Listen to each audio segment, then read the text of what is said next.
So it's my pleasure now to bring on to the podium the Director General who came in a while ago. He will speak for NIDA and give insights into what NIDA is doing and then also talk about Digital Africa. I'd like to ask you again, ladies and gentlemen, to clap for Dr. Pantami.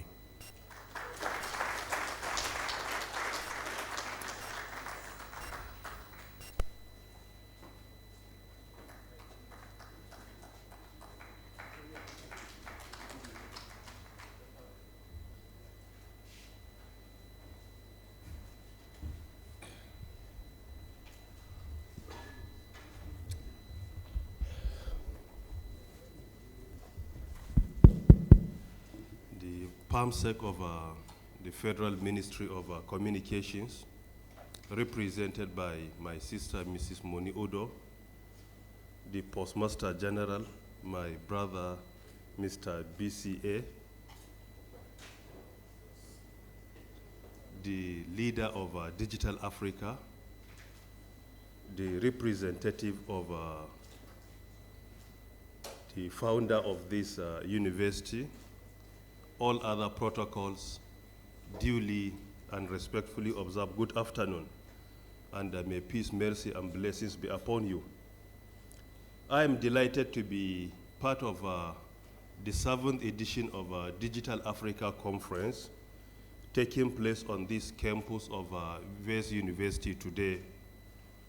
I am glad to be here with all of you to witness this 7th edition of this conference. I have been consistently attending this conference starting from 2017, 2018, and this year, 2019.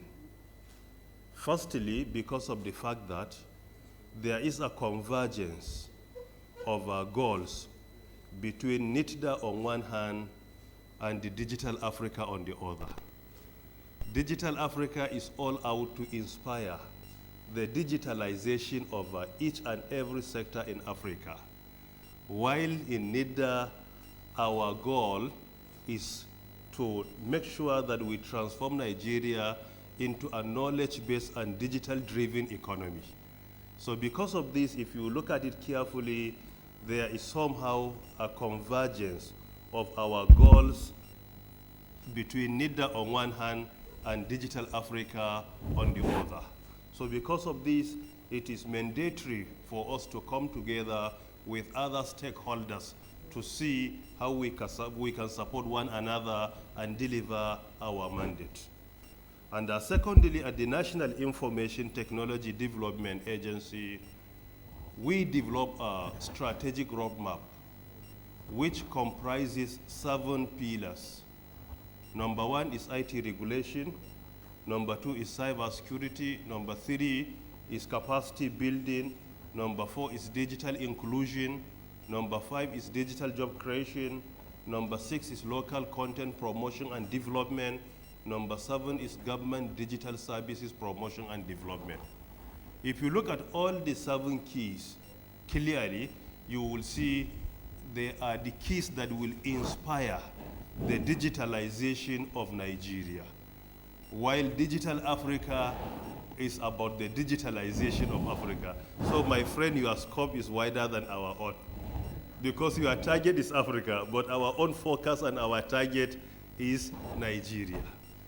And I think we need to use this forum, particularly looking at the theme of this year's conference, that is Africa's Tech Renaissance, positioning Africa for the age of abundance. This theme is very apt. Today, all the developed nations are not talking about minerals and natural resources. They are talking about data. And that is why we have been saying that if data is utilized effectively, it is the new oil. For example, in Africa, most of our nations to date have been proud of their own natural resources and minerals. But that is changing today in the world. Most of the developed nations today are talking about digitalization, utilizing data to be the new oil. And that is why you will clearly see that the leading companies today in the world are not in any way resources company. They are not in any way natural resources companies. It is more of a data or digital companies. Today, when we are talking about the leading companies in the world, we begin by Amazon. The founder of Amazon, Jeffrey Bezos, is the most richest person today in the world, according to Forbes magazine. And this gentleman, when he started Amazon in 1994, he was only using a garage in their family house.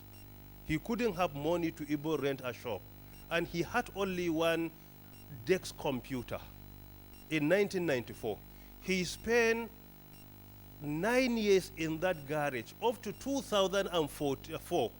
He spent 9 years without getting a profit of a single dollar. It was only in 2004, after starting in 1994, it was only in 2004 he got the profit of the first dollar. And today, he happens to be the most richest person in the world. So it is no more about natural resources. It is more about IT today. And the same after Amazon, we talk of Google, we talk of Facebook, we talk of Microsoft. They are all IT giants, and they dominate the economy today. So that is why we will clearly see that developing nations are moving from natural-based resources to a knowledge-based economy, or rather digital-based economy. The earlier we realize that in Nigeria or in Africa, the better for us.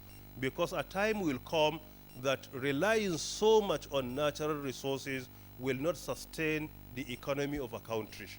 And that is why you will see by 2030, many developed nations are going to terminate the usage of vehicles that rely on oil. So if that is achieved, then what is the fate of a country like Nigeria that we rely so much on oil? To date, we don't have any better alternative than oil. But the earlier we realize the need to leverage on IT and think outside the box and get ready for the challenge ahead, the better for us, which I think this conference is very apt. We need to think outside the box to see how we can support one another in Nigeria to develop the IT sector. Let us identify our young startups to see how they can be supported, how they can be mentored. Let us try to promote our local content. This is what we have been doing.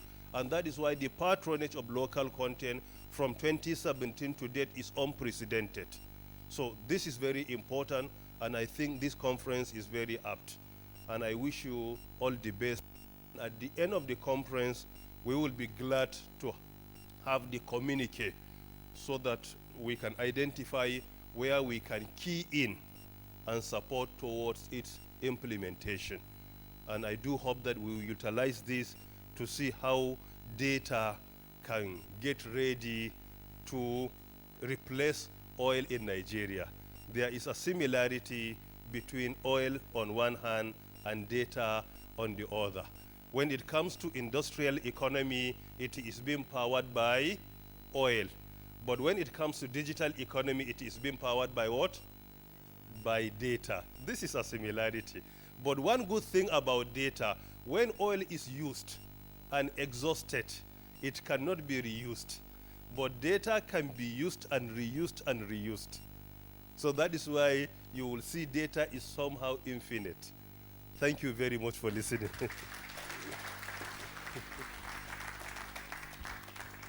Thank you.